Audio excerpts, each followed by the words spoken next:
Еве македонците у Тетово беа повикани од Мицкоски да гласаат за Касами. И гласа. И Касами победи. А Тоа мислам. обичниот човек у Тетово има совет, у кој што се збори само на албански, нема превод. Има крст на побоја шапка кој што треба да се руши. Седнале ускут на еден Касами, не сме да му писнат. Во МРО никош не било структура што вака капитулира и преговара. Значи, буквално нашите политичари се као евнуси у дворот на султанот. Буквално се као евнуси.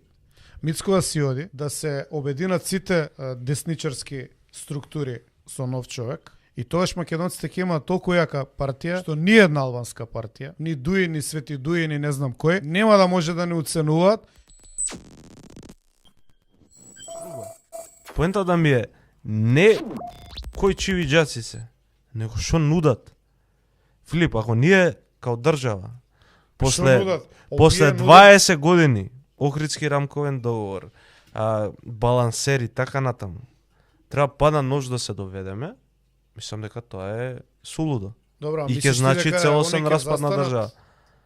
Не мислам, него да ја гледам нивната понуда, Филип. Зашто јас треба да навивам за Курти? Зашто треба да навивам за Билјал Касами? Зашто треба да навивам за Африм Гаши? Зашто треба да навивам за Изет Меджити? Зашто за Руфи Османи? Разбираш, се користи кампањата која што у моментов се тера по сите медиуми против Дуи. Не се Дуи светци, апсолутно имаат свој мани, милион пати сме ги кажале, у милион текстови сме ги објавиле. Него зашто ја треба у целава приказна да навивам за Беса? Ме разбираш? Еве македонците у Тетово беа повикани од Мицкоски да гласаат за Касами. И гласа. И гласа за Касами. И Касами победи. И се наградени за тоа, имаат секретар на општина. Не, наградени се партијашите. Да, на А тоа мислам. обичниот човек у Тетово Неговиот има комитет е совет. награден. Има совет. Да. У кој што се збори само на албански, нема превод. И ќутат за тоа. Има крст на побоја шапка кој што треба да се руши. И нема У Тетово пресконференции никогаш за не било тоа. полошо Да. у однос на загадување, хигиена на град и така натаму и така натаму. Значи основни човек кои потребува вода од режија ме подсетуваат. Која е поентава? Која е поентава ние да одбираме како македонци страну у оваа приказна? Па не треба да одбираме. Ама тоа се наметнува, бе, Имам Филип. ја решение. Сега, знаеш Сакаш како? Да чуеш решението. Дуи се лошите албанци, а Билјал Касами се добрите албанци. Сакаш да ти кажам. Ајде кажи му решението. Многу е просто. Сега ќе се наљутат овие од Белава палата, ама се извинете. Мицко да си оди да се обединат сите десничарски структури со нов човек. И тоаш македонците ќе имаат толку јака партија, што ни една албанска партија, ни Дуи, ни Свети Дуи, ни не знам кој, нема да може да не уценуваат, као што беше во времето 2008 кога они беа дел од владата Дуи, меѓутоа огромна доминација имаше ВМРО ДПМН, затоа што имаше сериозна бројка на парламентарци и затоа што тврдо ја водеше политиката. И така треба. Значи, колку потврдо водиш и имаш сериозен, ама тоа не е сега, да не се разбереме погрешно. Тоа не може сега да се Белата направи. палата нема теоретска шанса тоа да го направи, затоа што ликот што ги води форсира поделби. Со вас, со Стевче, со Данела, да не повторам, со Грујо, со мене, со X луѓе. XXX луѓе. Пола левица им ја направи он, што се отидени луѓе. Тоа го зборевме у Рил, го видов. Сега сте го извадиле од прошли емисии. Може да видат гледачите кои ги интересира. Суштината Не ги направил објаснувањето дека во Македонија најмалку можеле да уценуваат албанците, еди кој си. Кога е јако ВМРО ДПМН. А за жал тоа во овој момент е невозможно и самото тоа такво раководство фалично што го имаат прави перверзија и му се седнуваат у скут на Касами. Се они се, како да кажам, дадени се у мирас, у Тетово. Касами знае дека му се у раце. Еве оној парадигма е оној секретарот таму, нека не се љути човеков, може гледа се. Парадигма е на неуспешноста и неспособноста на таа структура што он ја представува како секретар, па што го наградила да го вработи, он е парадигма на тоа како таа националистичка историски партија, бла-бла, знаете, све сме го тоа збореле, седнале ускут на еден Касами, не сме да му писнат.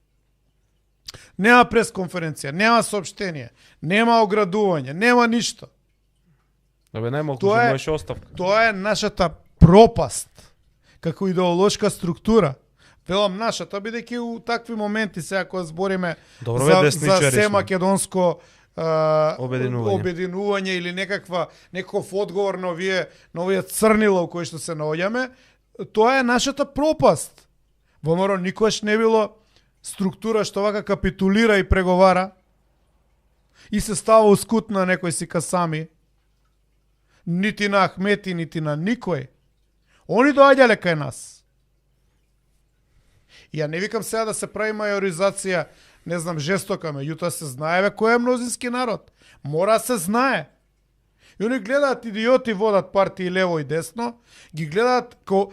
Значи, буквално нашиве политичари се као евнуси у дворот на султанот. Буквално се као евнуси. Значи, луѓе неспособни ништо да направат. И затоа ги третираат кој што ги третираат. И ако ги третираат така, народот треба да гледа. Затоа велам, на овие избори, сите што ќе учествуваат, гледаме и нова партија се најавува и така натаму. И се надевам дека ќе учествуваат и други луѓе. Мора да се доведеме у ситуација, после изборите, да почне процес на преродба во македонскиот десничарски кампус. Да се направи едно сеопшто обединување, за македонецот да има одговор, достоен политички одговор и репрезентација, за да не размислува како да се пресели или да гледаме циркуси у МНАФ или не знам што, или голем албански знамења кај ќе стигнеме. Ма знаеш што ќе се случи после избори? Чекај Сашо Сибиновски да оплаша, ама како тоа Милош навивел за Дуј или за Ахмети? Од прееската избори. Баш тоа сега да му одговорам. Сашо, знаеш што ќе се деси после избори? Реалноста која е? Билел Касами, Африм Гаши и Меджити ќе им се јават од една амбасада, ќе ги викнат и ако треба пак ќе прават влада со СДСМ, затоа што Билел Касами бил владата на СДСМ, зашто Африм Гаши бил владата на СДСМ, зашто Изет Меджити бил владата на СДСМ. И што ќе биде? Тоа е проблемот. Проблемот е да поддржуваш луѓе со кои што на хартија не се согласуваш со нивните ставови, да поддржуваш луѓе кои што биле у коалиција со Зоран Заев, да идеш ти на тајни средби со Зоран Заев и ти да пробуваш со него да се договориш, тоа е проблемот. А луѓе кои што ти донеле победа на локални избори, кои што го смениле Заев од премиерската позиција како Даниела Арсовска, затоа што Заев рече ако го изгубам градот Скопје у втор круг, ти си поднесам оставка. Реално кој го порази Зоран Заев? Даниела Арсовска. Така. Ти такви луѓе ги забораваш и сега му даваш поддршка на Билел Касами. Излезе Зијадин Села и кажа, ако се сеќаваш, имаше една фотографија, една заедничка средба, спонзорирана, поддржана од Конрад Аденауер. Конрад Аденауер заедно ги однесе на состанок Зијадин Села и Африм Гаши и Христијан Мицковски, нели као десничарски партии. Беше ветувањето, мислам дека од ВМРО ДПМН дека ќе ги внесат во друштвото на десничарски партии во нели тие сестринските партии од Европскиот парламент и овие како што вели Зијадин Села биле излажани.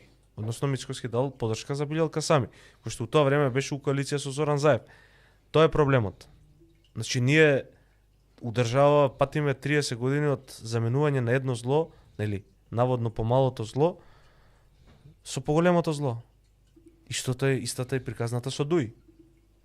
Дуј сега збори за бизнис, doing business, така? Не збори више за националистички теми. Сега овие збора за националистички теми за да освојат поише гласови од Дуј, а на таа тема, на таа приказка се Дуј неприкосновени, така, али Ахмети ќе се слика униформата и толку. Или ќе објави слика како бил сликан униформата и толку ќе биде. Или ќе дигне некој споменик у Слупчане. Или ќе дигне со споменик, 50 метра постамент. И ние у круг се вртиме. Ти кажа, ние ти ги кажуваме процесите однапред што ќе се одговорот случат. не е дали е Дуј, дали е Беса, дали е било кој. Одговорот е многу прост. Треба да се реформира македонската десница пред се со еден легален, нормален конгрес, каде што ќе се уклучат сите структури и да има јака македонска партија, на друг начин ќе се ќе го ревидираат само однесувањето. само на две прашања да одговорам. Вели, за тебе, Милош, окей, сите албански партии плюс СДСМ во влада. Не е прашањето дали е за мене окей, прашањето дали тоа може да се случи. Тоа пореално ќе се случи отколку ВМРО ДПМН да формира влада. Зашто? Затоа што геополитичките интереси на големите сили во моментов се такви. Затоа што првото барање, првиот услов кој што ќе го постават за формирање влада ќе биде внесување на бугарите во уставот. Сега или тоа ќе биде голтнато. Чекај, нели го постави? Или поставено е. Ама нели му кажа без Има и шанса да треба ВМРО ДПМН да прави влада со Дуи, што тогаш Дуи ќе бидат добрите албанци, добриот полицаец. Ама кој лаже? Кој лаже? Сите лажат. Беса лаже ли Мицко? Они нели му се коалиции, они викаат за да правиме влада со било кој после избори, мора да ги внесе бугарите устав. А овој не вика имам како се вика тие нотарски. И сега како ќе, значи лажат они или лаже он? Некој лаже. Ја ги ти кажам, лажат сите. Ама кои ќе се јават од калето, еден ќе биде исходот. И да му одговорам на уште еден гледач, вели дали е законско можно формирање на влада без ниту една албанска партија. Во суштина, за да можеш да гласаш било што во собранието, ти е потребен. Прашањето ти е точно, прашањето ти е конкретно. Што? Дали е законски можно да се формира Можно партија? е. Можно е законски. Можно е. Можно и бадентер да имаш, доволно е 10-15 пратеници на ВМРО ДПМН се пишат као пратеници од малцинство, со нотар. Ама праксата покажува нешто друго. Ќе има протести. Ќе има проблеми. Војна ќе има, бе, какви протести? Па се. Абе да не се лажеме. Значи оној што со пушка у рака остварил права, ти не можеш да му ги земеш без истата мерка. Зашто ќе земе пак пушката у рака. Они сметаат дека победиле во војната во 2001. Не, они сметаат, тоа е фактичко состојба. Не, добро, кај нас има се уште луѓе што мислат дека Охридската рамковна капитулација е мировен договор. Не, тоа е потпишување на капитулација и признавање на сите права што они ги побараа. И таа рамковна капитулација 22 години, 3 подоцна, доведе до тоа да Македонија биде редефинирана во секој поглед, да ги имаш тие балансери, да се бара у Валандово и у Берово албанец да се вработи, у Шумско или не знам каде. Тоа е последица на Охридската рамковна капитулација. Така што они нема да станат подобри или да станат мирни и култивирани. Тоа може да се случи само ако имаат притисок од странците за да не предизвикуваат криза у регионов. И ако македонците имаат сериозна, цврста политичка структура која што ќе зрачи со стабилност, која што нема да дава поделби, која што нема да предизвикува несигурност кај луѓето. А таква нема. И затоа е ситуацијата ваква каква што е.